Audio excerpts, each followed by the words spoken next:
Hello and welcome to SPMIS Academy. Today we'll analyze important newspaper articles of 8th December 2025. Please note you can download the PDF version of today's newspaper analysis by clicking the link given in the comment section. This is the list of the topics that we will be covering from today's newspaper. The first topic is about new flight duty time limitation norms. Important from our syllabus GS paper 2 governance point of view. Could also be seen useful from GS paper 4 perspective, ethics and integrity paper, especially with respect to topic corporate ethics. तो सबसे पहले समझते हैं कि क्या है flight duty time limitation FDTL norms. तो these are some safety regulations जो हाल फिलहाल में DGCA ने, directorate general of civil aviation, जिस बॉडी की जिम्मेदारी होती है aviation related activity, specially civil aviation, जो फ्लाइट पैसेंजर फ्लाइट्स जिससे हम लोग ट्रैवल करते हैं उससे रिलेटेड एक्टिविटीज़ को रेगुलेट करना, नियम बनाना. तो DGCA ने हाल फिलहाल में बढ़ते हुए फ्लाइट एक्सीडेंट्स को देखते हुए फिर कुछ नियम बनाए. उन नियम को बेसिकली ये नियम पहले से थे, flight duty time limitation norms, उसमें कुछ बदलाव किए सो दैट जो केबिन क्रू है या फिर पायलट्स हैं उनके वर्क आवर्स को थोड़ा रिस्ट्रिक्ट किया जाए, उनको रेस्ट करने का प्रॉपर टाइम मिले, ताकि ह्यूमन लैप्सेस के कारण जो एक्सीडेंट या ग्लिचेज होते हैं उनको प्रिवेंट किया जा सके while managing civil aviation. That was the goal behind new flight duty time limitation norms released by DGCA. तो ये जो नए नॉर्म्स रिलीज किए DGCA ने, उसमें जो इम्पोर्टेंट बातें थी वो ये कि जो क्रू मेंबर होंगे या पायलट्स होंगे उनको वीकली अनरिस्ट्रिक्टेड अनहिंडर्ड 48 आवर्स का तो रेस्ट मिलना ही चाहिए, यानी कि 2 दिन का उनको रेस्ट मिलना ही चाहिए in continuous manner. Maximum night landing अब 2 हो सकती है फॉर ए पायलट. पहले एक पायलट एक नाइट में 6 लैंडिंग तक कर सकता था. That was the limit earlier. Now maximum night landing has been reduced from 6 to 2. Plus night hours को भी एक्सटेंड कर दिया गया. पहले नाइट आवर्स का डेफिनेशन हुआ करता था मिडनाइट टिल 5 AM, यानी कि सिर्फ 5 घंटे को नाइट आवर्स माना जाता था. अब वो नया डेफिनेशन है 11 PM to 6 AM. तो 7 घंटे के इस विंडो को कहा जाएगा नाइट आवर्स. और नाइट आवर्स के लिए एक्स्ट्रा रेगुलेशन या सेफ्टी नेट लगाए गए हैं, जिसमें से एक ये है कि एक पायलट मैक्सिमम 2 ही फ्लाइट को लैंड करा सकता है ड्यूरिंग नाइट. तो इस तरीके के कई सारे नॉर्म्स हाल फिलहाल में DGCA ने इम्पोज किए हैं ओवर द एविएशन कंपनीज. अब एक बात आपको ध्यान रखनी है कि ये नॉर्म्स हाल फिलहाल में इम्पोज किए गए. हाल फिलहाल मतलब in recent times it has been imposed, but इसको अनाउंस कर दिया था DGCA ने बहुत पहले ही, 1 साल पहले ही ये तमाम FDTL नॉर्म्स अनाउंस कर दिए गए थे. और इनका इम्प्लीमेंटेशन का डेट भी काफ़ी पहले अनाउंस कर दिया गया था कि these new FDTL norms will be implemented from 1 November 2025. Means यहाँ पे ध्यान देने वाली बात ये है कि the civil aviation companies were given ample time to make internal changes to implement the new FDTL norms since its implementation date. उनको काफ़ी समय दिया गया था कि वो अपने इंटरनल रिस्ट्रक्चरिंग करके ये जो नए नॉर्म्स हैं उसको फॉलो करें from the determined date, that is 1 November 2025. तो नियम कुछ आए हैं, नए नियम फ्लाइट सेफ्टी से रिलेटेड, स्पेशली उसमें जो ह्यूमंस इन्वॉल्व्ड हैं, पायलट्स एंड क्रू, उनके रेस्ट से लेकर के या उनके प्रॉपर मेंटल फटीग को ध्यान में रखते हुए नियम लाए गए ताकि ह्यूमन रिलेटेड ग्लिचेस या एक्सीडेंट्स को अवॉइड किया जा सके. अच्छा खासा टाइम दिया गया एविएशन कंपनियों को कि अपने हिसाब से वो इंटरनल रिस्ट्रक्चरिंग करके इन रूल्स को स्टिक करें फ्रॉम द मैंडेटेड डेट. लेकिन हुआ क्या, इंडिगो जो भारत की सबसे बड़ी एयरलाइंस है in terms of volume of passenger that it manages, overall आप कह सकते हैं कि 60 to 65% of domestic airline market is controlled by Indigo. उसने लार्ज स्केल पे फ्लाइट कैंसिलेशंस किए हैं in the month of November या इन द अर्ली दिसंबर सो फार, और रीजन इसके पीछे बताया गया है कि it was not ready as per the new FDTL norms, और इस कारण से इसको फ्लाइट्स कैंसिल करने पड़ रहे हैं।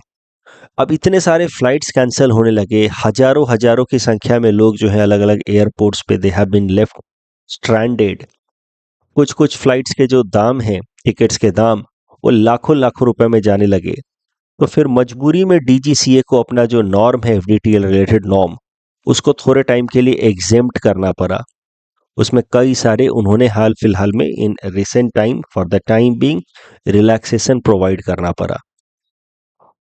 अब आपको सुन करके ये आम खबर लग सकती है कि ठीक है, इंडिगो या इस तरह की एयरलाइंस जो हैं उनको थोड़ा और टाइम चाहिए एफडीटीएल नॉर्म्स को इम्प्लीमेंट करने के लिए।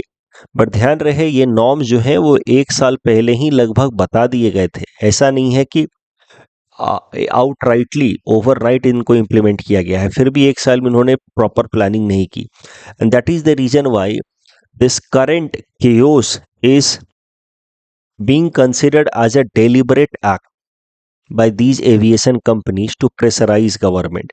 This is an attempt to blackmail the government using their large size, कि देखो हम नहीं तुम्हारे नियम मानेंगे, अगर तुम हमें दबाव देगे तो हम इस तरीके से तुम्हारा एविएशन सेक्टर को डिसरप्ट कर देंगे, प्लेन चलेंगी नहीं, इकोनॉमी को नुकसान होगा। तो दिस इज बीइंग कंसिडर्ड, जो एक्सपर्ट्स हैं वो ये कह रहे हैं कि इंडिगो भारत सरकार को इनडायरेक्टली ब्लैकमेल कर रहा है by deliberately creating this chaos. It has ignored long notice period that was given, काफी लंबे समय से नोटिस दिया गया है, and now it is using this crisis to pressurise DGCA to dilute norms. It is a clear cut example of monopoly and misuse of its monopolistic position. मैंने कई दफा क्लास में कहा कि एविएशन सेक्टर में मार्केट प्रॉपरली डेवलप हो गया और इस कारण से एयर इंडिया को प्राइवेटाइज किया गया। और मार्केट इस सेंस में डेवलप हुआ कि कई सारी प्राइवेट कंपनियां आ गई एविएशन फील्ड में, IndiGo, SpiceJet, Vistara and all. But धीरे धीरे IndiGo started to capture more and more market by providing better services at cheaper rate. तो एक बार फिर से एविएशन सेक्टर में सॉर्ट ऑफ मोनोपोली या आप कह सकते हैं डुओपोली की सिचुएशन बनने लगी है इंडियन एविएशन सेक्टर में। एक तरफ इंडिगो है और दूसरी तरफ बाकी तमाम जो एविएशन कंपनियां हैं वो हैं। तो ये इस तरीके का सिचुएशन बना हुआ है, और एविएशन सेक्टर में ये जो अपनी मोनोपोलिस्टिक कंट्रोल है या डिसप्रोपोर्शनेट लार्ज मार्केट शेयर को जो कंट्रोल करता है इंडिगो, उस पोजीशन को वो मिसयूज कर रहा है to pressurise the government to dilute the safety norms. This should be considered as example of operational indiscipline and clear cut violation of corporate ethics, where a private player owing to its large size and market share do not follow government norms and pressurizes government to dilute standards and regulations in its own interest. It is a clear cut case of prioritizing profit over safety. तो ये एक ethics and integrity paper से related important issue है। यहाँ पे सवाल बन सकता है इस तरीके का, व्हाट इज कॉर्पोरेट एथिक्स। जब फ्री मार्केट इकोनॉमी डेवलप की जाती है, जहाँ पे प्राइवेट प्लेयर्स को ज़्यादा प्रमोट किया जाता है, तो यहाँ पे एथिक्स और इकोनॉमी को रिलेट करके सवाल बनाया मैंने। तो जब भी फ्री मार्केट इकोनॉमी आती है तो उसमें क्या क्या एथिकल कंसर्न्स आ सकते हैं, तो उसमें आप पहले कॉर्पोरेट एथिक्स को डिफाइन कर दीजिए। Corporate ethics means moral principles and standards जो कॉर्पोरेट्स को स्टिक करना चाहिए while conducting business. It include general ideas like transparency, accountability and fair competition. Free market economy में अब फिर दूसरे पैराग्राफ में आप आ जाएंगे। इंट्रोडक्शन में ही आप 2 छोटे छोटे पैराग्राफ लिख सकते हैं, क्योंकि यहाँ पे 2 इंपॉर्टेंट टॉपिक्स थे, corporate ethics and free market economy.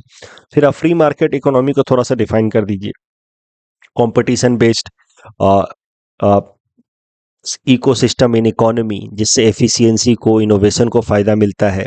But अगर फ्री मार्केट इकोनॉमी ठीक से ना काम करे और किसी एक सेक्टर का उसमें या एक कंपनी का उसमें डोमिनेशन होना शुरू हो जाए, तो it will be a clear cut case of market economy या market system without proper development of market. तो अभी एविएशन फील्ड में यही हो रहा है। मार्केट मॉडल तो है, पूरी तरह से it has been left to the private players, but now market is getting distorted in favour of IndiGo. जब ऐसा होता है, मोनोपोलिस्टिक प्रैक्टिसेस अराइज होती हैं and it leads to public harm. तो एथिकल कंडक्ट जो है उस केस में वायलेट होता है, रेगुलेटरी इंस्टीट्यूशंस के नियम जो हैं, जैसे इस केस में डीजीसी के नियम जो है वो वायलेट हो रहे हैं। उसमें आप केस स्टडी, ये तो ऐसा तो कहीं नहीं बोला उसमें कि आप एफडीटीएल और इंडिगो का एग्जाम्पल को लेकर के ही समझाएं, तो ये तो जनरल सवाल है corporate ethics and free market economy का, तो आपने जनरल समझाया, फिर एक ब्रैकेट बना, ये बॉक्स बना करके आप वहां पे केस स्टडी दे सकते हैं, recent Indigo and FDTL norms, और वहां पे आप बता सकते हैं कि how critics believe that the recent chaos is a manufactured crisis created by Indigo in order to blackmail the government। तो इस तरीके से एक बॉक्स बनाइए, केस स्टडी लिखिए और वहां पे बताइए कि कैसे कभी कभार फ्री मार्केट इकोनॉमी में कॉर्पोरेट एथिक्स के नियम वायलेट होते हैं because some private players are disproportionately bigger in size and they try to misuse their market position. इसमें आप बता सकते हैं एथिकल लैप्सेस क्या है इंडिगो के केस में, accountability deficit, misuse of market power, etc. तो एक लाइन आपने इंडिगो एफडीटीएल से रिलेटेड कंक्लूजन में लिखी, तो दूसरा कंक्लूजन का लाइन आप जेनरिक लिख सकते हैं कि ethical behaviour is not automatic, और कोशिश करनी चाहिए भारत सरकार को और साथ ही साथ कंपनियों के जो टॉप मोस्ट लीडर्स हैं कि वो कॉरपोरेट एथिक्स के स्टैंडर्ड्स को स्टिक करें। भारत सरकार को विजिलेंट रेगुलेशन बनाना चाहिए, और जो टॉप मोस्ट ऑर्गेनाइजेशन के जो टॉप मोस्ट लीडर्स हैं उनको स्टैंडर्ड वैल्यूज लाने चाहिए अपने ऑर्गेनाइजेशन के अंदर, और उसको इम्प्लीमेंट करने के लिए इनकलकेशन ऑफ वैल्यूज करनी चाहिए अमंगस्ट इट्स एम्प्लॉयज। ऐसा कुछ लिख करके आप कंक्लूड कर सकते हैं।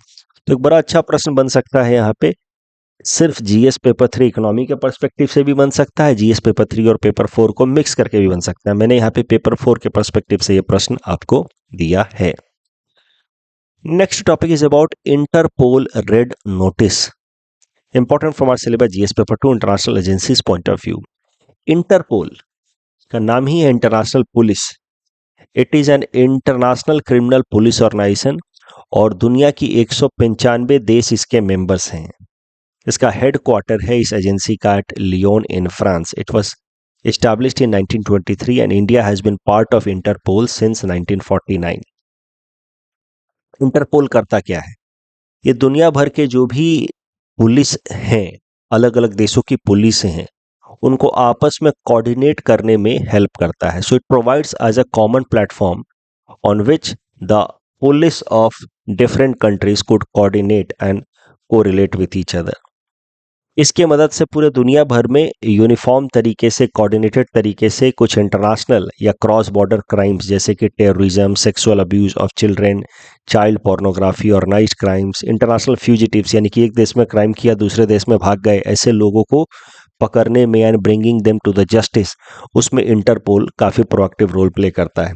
एक देश में आपने क्राइम किया और दूसरे देश में भाग गए, तो नाउ जिस देश में क्राइम आपने किया है वहाँ की जो पुलिस है वो आपके अगेंस्ट इंटरपोल पे लुकआउट, इंटरपोल के थ्रू लुकआउट नोटिस रिलीज करा सकती है। अब आप जिस भी देश में होंगे अगर, और वो देश इंटरपोल का हिस्सा होगा ही, क्योंकि दुनिया के लगभग 195 देश इंटरपोल का हिस्सा, तो जिस भी देश में होंगे वहां की पुलिस अब आपको ढूंढना शुरू कर देगी, क्योंकि इंटरपोल पे यानी कि इंटरनेशनल लेवल पे उस इंसान के अगेंस्ट लुकआउट नोटिस रिलीज हुआ है। फंडिंग, इंटरपोल के लिए फंडिंग कहां से आती है? तो जो मेंबर कंट्रीज हैं 195 मेंबर कंट्रीज वही फंड देते हैं इंटरपोल के फंक्शन करने के लिए।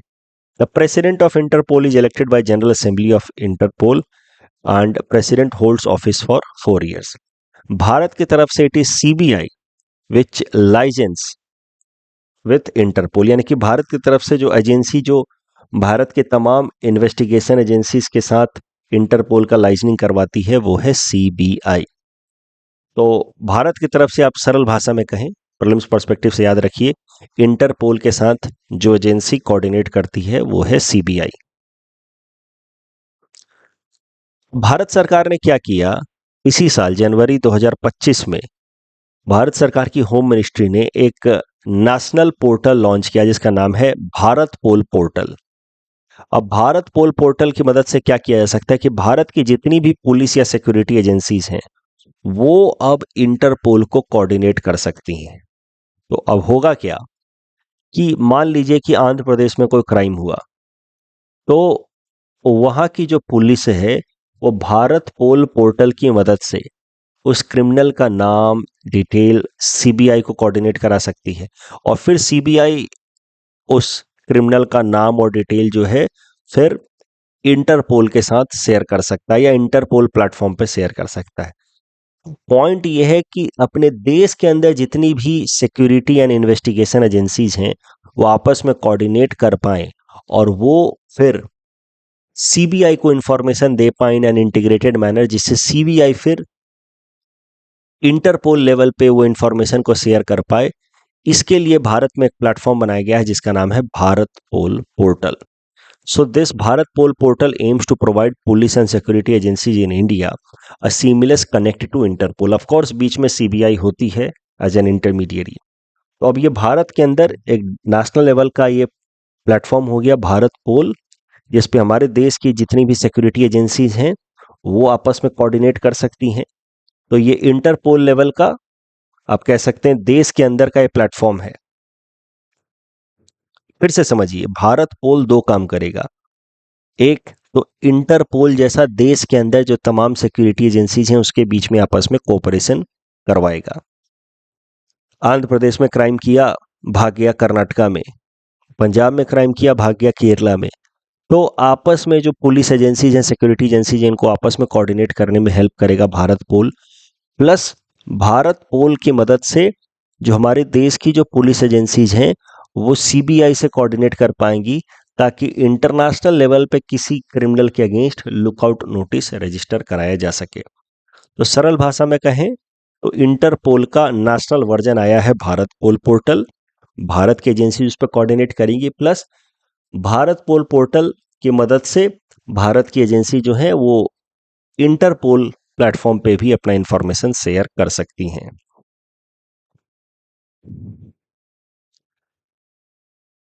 अब करंट न्यूज पे आते हैं। देखिए, करंट न्यूज जो है वो इंटरपोल से रिलेटेड है। इंटरपोल के बारे में मैंने जैसे आपको बताया, इसका जो सबसे स्ट्रॉन्ग नोटिस होता है इंटरपोल प्लेटफॉर्म पे होता है रेड नोटिस, वो वांटेड पर्संस के लिए होता है। उसके अलावा येलो नोटिस होता है for missing person, blue notice कोई अगर एडिशनल इंफॉर्मेशन इन 195 देशों को आपस में शेयर करना है तो उसके लिए ब्लू नोटिस होता है। ब्लैक नोटिस अनआइडेंटिफाइड बॉडीज के लिए कि ये लाश किसकी है उसको पहचानने के लिए। Green notice for warning and intelligence, orange notice for imminent threat, purple notice for modus operandi and Interpol UN security council special notice. अगर कोई यूनाइटेड नेशन सिक्योरिटी काउंसिल की तरफ से कोई इंफॉर्मेशन आया है तो उसके लिए इस तरीके का नोटिस रहता है। जिसको मैंने आपको बताया सबसे प्रोमिनेंट होता है रेड नोटिस। तो ये है Yangchen Lachungpa. She has been wanted by Interpol for last 10 years because of crime and in the field of poaching and wildlife. तो पिछले 10 सालों से इनके अगेंस्ट जो है वो रेड नोटिस जारी हुआ था इंटरपोल पे। Now she has been apprehended. इनको पकड़ा है Madhya Pradesh state tiger strike force ने in coordination with wildlife crime control bureau. She has been apprehended as a result of an Interpol red notice. तो ये है फायदा, एग्जाम्पल हुआ इंटरपोल रेड नोटिस सर्कुलर का, जैसे कैसे एक वाइल्ड लाइफ ट्रैफिकर को, इंटरनेशनल क्रिमिनल को पकड़ा गया। लेकिन ये न्यूज उतना इंपॉर्टेंट नहीं है। इस न्यूज की मदद से हमने समझा कि इंटरपोल क्या होता है, फिर हमने इस न्यूज की मदद से समझा कि भारत पोल क्या होता है। समझिए, नेशनल लेवल का इंटरपोल है और भारत पोल और इंटरपोल के बीच में अब कोऑर्डिनेशन के कारण अब भारत की जो एजेंसीज हैं वो अब इंटरपोल लेवल पे भी अपने इंफॉर्मेशन शेयर करा सकती हैं, ऑफ कोर्स वाया सीबीआई। इस भारत पोल को बनाया भी सीबीआई ने ही है। Wildlife crime control bureau और मध्य Pradesh state tiger strike force ने मिलकर के पकड़ा है यांगचेन को। तो थोड़ा wild life crime control bureau के बारे में फैक्चुअल इन्फॉर्मेशन देख लेते हैं। एक स्टैट्यूटरी बॉडी है, यानी कि एक बॉडी जिसको कानून की मदद से बनाया गया है। It works under ministry of environment, forest and climate change. It has been established under wildlife protection act of 1972। नाम से जैसा आपको समझ आ रहा है, its main aim is to combat organised wildlife crimes जैसे कि पोचिंग। और भारत की तरफ से wildlife crime control bureau जो है international agencies which works in the field of preventing crime against wild life, उसके लिए जो इंटरनेशनल वेब एजेंसीज हैं जैसे साइट्स या इंटरपोल, तो भारत की तरफ से इंटरपोल या साइट्स को कोऑर्डिनेट करने का काम wildlife crime control bureau करता है if the crime is with respect to wildlife. तो आई जस्ट होप कि आपको बात समझ आ रही है। भारत की तरफ से एक ही एजेंसी है जो इंटरपोल को कोऑर्डिनेट करेगी, वो है सीबीआई। लेकिन सीबीआई को अलग अलग एजेंसीज भारत की कोऑर्डिनेट कर सकती हैं। उसी में है wildlife crime control bureau जो सीबीआई को कोऑर्डिनेट करेगी और वहां से इंफॉर्मेशन जाएगा इंटरपोल पे with respect to wildlife crime. और अब भारत की एजेंसी सीबीआई से कोऑर्डिनेट अच्छे से कर पाए ताकि इंटरपोल को इंफॉर्मेशन टाइमली पहुंच पाए, उसके लिए बनाया गया भारत पोल पोर्टल। बाकी भारत की एजेंसीज भी आपस में कोऑर्डिनेट कर पाए, प्रॉपरली इंफॉर्मेशन शेयर कर पाए विथ रिस्पेक्ट टू क्रिमिनल्स, उसके लिए बनाया गया है भारत पोल पोर्टल। इस टॉपिक के बेसिस पे प्रीलिम्स प्रैक्टिस क्वेश्चन है। Please attempt this question and submit the answer in the comment section. Next topic is about NAT grid, important from our syllabus GS paper 3 internal security point of view. NAT grid, देखिए NAT grid एक platform है, digital platform which provides police and other agencies, investigation agencies of our country access to real time database of private and government entities. क्या मतलब है इसका? देखिए sir आराम से समझते हैं। जब 26 नवंबर अटैक हुआ ऑन मुंबई इन 2009, भारत के अंदर मुंबई शहर पे अटैक हुआ था टेररिस्ट ऑर्गेनाइजेशंस का। उसमें मेनली ताज होटल के ऊपर अटैक हुआ था, बाकी अलग अलग जगहों पे भी मुंबई के ऊपर अटैक हुआ। तो that was a massive terrorist attack on India happened in 2009 26 नवंबर को ये हुआ। तो उसके बाद से उस टेररिस्ट अटैक के दौरान पाया गया, बाद में इन्वेस्टिगेशन के दौरान, कि कई सारी जो हमारे देश की एजेंसीज हैं जो इन्वेस्टिगेशन और सिक्योरिटी के लिए काम कर रही हैं, उसमें पहली जैसे हो गई स्टेट पुलिस हो गई, सीबीआई हो गई, एनआईए तो बाद में बनाया गया, सीबीआई, स्टेट पुलिस, उस इन्फोर्समेंट डायरेक्टरेट मान लीजिए हो गई। तो ये सब तमाम जो एजेंसीज हैं, आईबी हो गई, इंटेलिजेंस ब्यूरो, इनके बीच में कोऑर्डिनेशन नहीं है, इनके बीच में इंफॉर्मेशन फ्लो के लिए एक प्रॉपर कोई प्लेटफॉर्म नहीं है। प्लस ये आपस में इंफॉर्मेशन शेयर कर पाए in real time manner with respect to criminals, ऐसा कोई प्लेटफॉर्म भी नहीं है। कभी कोई टेररिस्ट अटैक हो गया तो उस केस में इमीडिएट बेसिस पे आपस में कोऑर्डिनेट कर पाए, ऐसा कोई प्लेटफॉर्म नहीं है। ये हमें 26/11 के बाद रियलाइज हुआ। प्लस अटैक होने से पहले भी जनरल इन्वेस्टिगेशन के दौरान भी ये तमाम एजेंसीज आपस में प्रॉपरली कोऑर्डिनेट करें, इसके लिए कोई एक वेल स्टैब्लिश्ड रोबस्ट प्लेटफॉर्म नहीं है। तो इसी कारण से 26/11 मुंबई टेरर अटैक के बाद भारत सरकार ने प्लान किया कि it will create a unified digital platform जिसका नाम होगा नैट ग्रिड, जिसके मदद से भारत की जितनी भी इन्वेस्टिगेशन एजेंसीज हैं वो आपस में तमाम इंफॉर्मेशन शेयर कर पाएंगी इन रियल टाइम, ताकि इन्वेस्टिगेशन स्ट्रीमलाइन हो पाए against organised crime and criminal networks. तो ये आइडिया दिया गया 2009 के टेरर अटैक के बाद। उसके बाद से नेटग्रिड बनाने की शुरुआत हुई, but NATGRID has become fully operational last year only. तो NATGRID is a platform for the police and investigation agencies to access government and private database in real time. इससे होगा क्या कि it will provide one point access multiple data sets for national security and criminal investigation agencies. इससे terrorism को, organised crime को, cyber threats को रोकने में मदद मिलेगी। तो भारत पोल और नेटग्रिड में कंफ्यूज मत होना। भारत पोल आपस में इंफॉर्मेशन शेयर करेंगे और उसके थ्रू फिर सीबीआई के थ्रू वो इंफॉर्मेशन इंटरपोल पे भेजेंगे, ठीक है। तो भारत पोल जो है वो सिर्फ क्रिमिनल से रिलेटेड इंफॉर्मेशन शेयर करेगा, भारत पोल, ठीक है। क्रिमिनल से रिलेटेड कि भाई इसने ये क्राइम किया है इसने ये क्राइम किया, इसको हम लोग ढूंढ रहे हैं, मध्य प्रदेश की पुलिस इसको ढूंढ रही है, बिहार वाले को ही पता चल गया, ये है भारत पोल का काम। लेकिन नेटग्रिड सिर्फ क्रिमिनल से रिलेटेड इंफॉर्मेशन नहीं, इन जनरल हर तरीके का इंफॉर्मेशन विथ ऑलमोस्ट एवरीवन वो स्टोर करता रहता है। What data NATGRID stores and provides, driving licence detail, Aadhaar, airline travel data. तो आप जा रहे हैं अगर दिल्ली, दिल्ली से जा रहे हैं बॉम्बे, वो भी सारा डेटा जो है रजिस्टर हो रहा है नेटग्रिड पे यूनिफाइड बैनर में। बैंक रिकॉर्ड, बैंक में कहाँ से कहाँ क्या ट्रांजैक्शन हुआ, सोशल मीडिया अकाउंट, उसके अलावा गवर्नमेंट एजेंसीज को आपने कोई ज़मीन खरीदी है तो लैंड रेवेन्यू डिपार्टमेंट को डाटा दिया है, वो डाटा भी रहेगा। कोई प्राइवेट डेटाबेस है वो भी नेटग्रिड पे रह सकता है। और नेटग्रिड के पास यानी कि कॉमन लोगों के भी इंफॉर्मेशंस होंगे नेटग्रिड पे, और उसको ये हमारे देश की investigation agencies time to time access कर सकती हैं in order to investigate a particular crime, ताकि इससे terrorism, organised crime, cyber threat को रोका जा सके। तो एक बात याद रखना, भारत पोल जो है वो क्रिमिनल से रिलेटेड इंफॉर्मेशन शेयर करती है।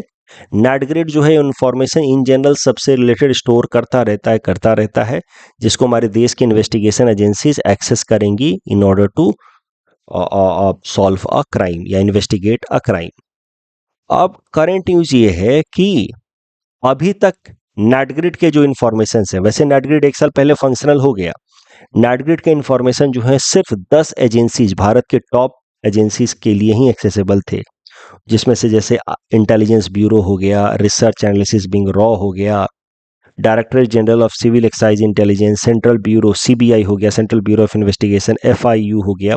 तो भारत के टॉप मोस्ट एजेंसीज को ही नेटग्रिड के इंफॉर्मेशंस अवेलेबल थे। बट अब करंट न्यूज ये है कि भारत सरकार ने NATGRID related information state police को भी एक्सेसिबल करा दिया है। स्टेट पुलिस के अंदर सुपरिटेंडेंट ऑफ पुलिस यानी कि एसपी या उसके ऊपर के रैंक के ऑफिसर्स अब नेटग्रिड के इंफॉर्मेशन को एक्सेस कर सकते हैं।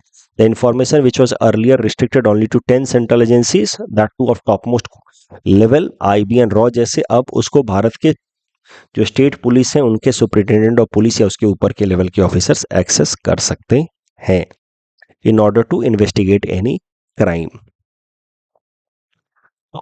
देखिए, इंटरनल सिक्योरिटी में नेटग्रिड का भी एग्जांपल आ सकता है, भारत पोल का भी आ सकता है।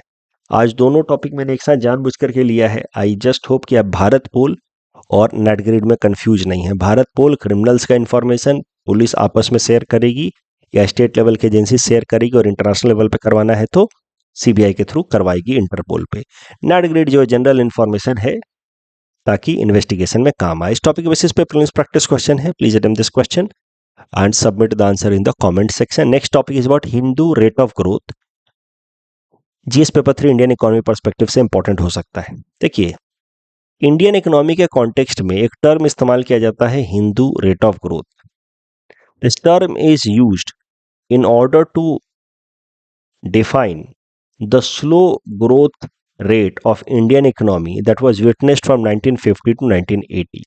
तो भारत की इकोनॉमी का अगर ग्रोथ रेट आप देखें तो average growth rate was around 3.5% per year for about 4 decades, 1950s to 1980s।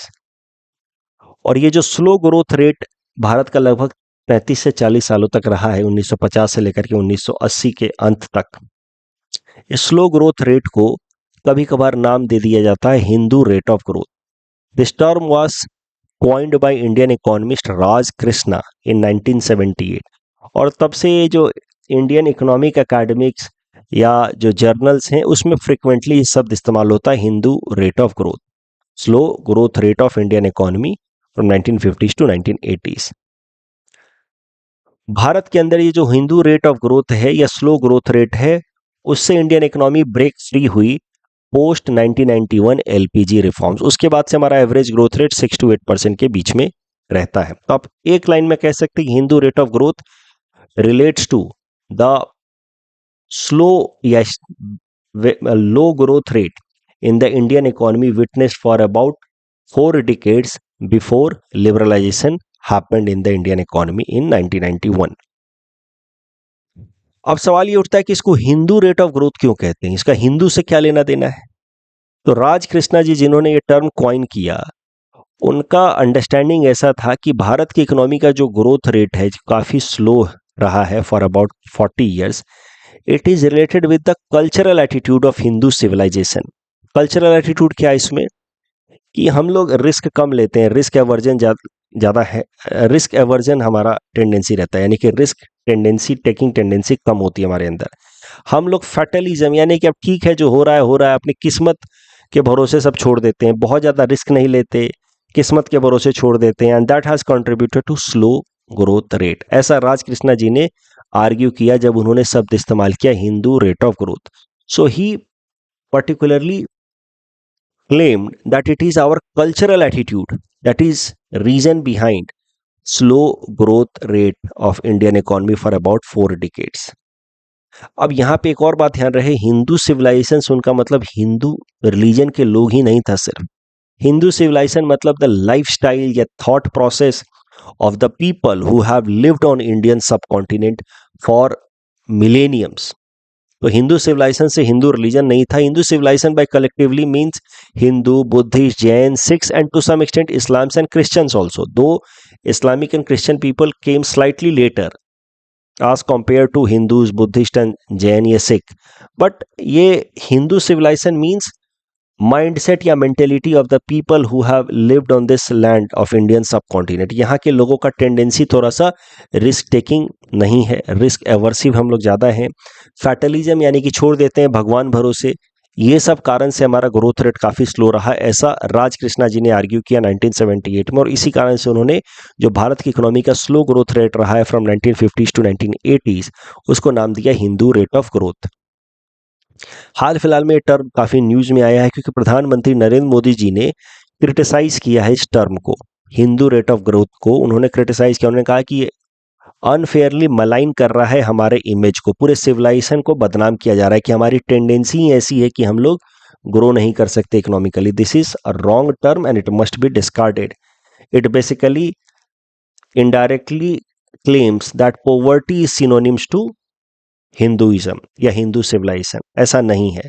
Hindu civilisation can focus on intellectual growth at the same time can have economic growth as well. तो हम दोनों चीज़ें intellectual as well as economic growth दोनों को हम balance कर सकते हैं। हम लोग गांधीयन आइडिया को फॉलो करने वाले लोग हैं, सर्वोदय में भरोसा रखते हैं, rise of all and in all manner. तो इस तरीके से प्रधानमंत्री नरेंद्र मोदी जी ने कहा कि ये जो हिंदू रेट ऑफ ग्रोथ है ये पूरे सिविलाइजेशन को बदनाम कर रहा है, पूरे हिंदू सिविलाइजेशन को कहता है कि indirectly we are destined to be poor, which is not correct. इस टॉपिक के बेसिस पे प्रीवियस प्रैक्टिस क्वेश्चन है, please attempt this question and submit the answer in the comment section. Bharat और रसिया के ट्रेड के बीच से के ऊपर जो प्रश्न था उसमें दोनों स्टेटमेंट्स गलत होंगे क्योंकि इंपोर्ट जो है वो मल्टीपल टाइम्स बढ़ा है पिछले 5 साल में और इस कारण से ट्रेड डेफिसिट भी बढ़ा है पिछले 5 सालों में भारत और रसिया के बीच में। सेस क्या है? Special purpose tax collected for specific objective. Rupee dollar swap arrangement से दोनों ही स्टेटमेंट सही है। डॉलर रुपी स्वैप अरेंजमेंट से लिक्विडिटी भी बढ़ाया जा सकता है, अगर डॉलर खरीदा जाए तो रुपया के सप्लाई बढ़ सकता है, उससे एक्सचेंज रेट को भी स्ट्रेंथन किया जा सकता है। अगर डॉलर बेचा जाए मार्केट में, रुपया एब्जॉर्ब किया जाए तो डोमेस्टिक करेंसी यानी कि रुपी भी स्ट्रेंथन हो सकती है। नवरत्न से रिलेटेड दोनों स्टेटमेंट गलत है। पहला स्टेटमेंट यहाँ गलत है, महारत्ना के कारण गलत हो गया है। मिनी रत्ना से तो ज़्यादा ऊपर आता है नवरत्न, बट महारत्ना से तो नहीं आता ऊपर। और दूसरा, ये जो स्टेटस है नवरत्न का वो डिपार्टमेंट ऑफ पब्लिक इंटरप्राइजेस देता है, ना कि डिपार्टमेंट ऑफ फाइनेंशियल सर्विसेज। तो दोनों स्टेटमेंट यहाँ गलत हैं, दैट्स ऑल। अच्छा, एक और सवाल था, डी सेप कौन नहीं है इसमें, तो पीएनबी इसमें नहीं है। That's all from our side for today, thanks for watching.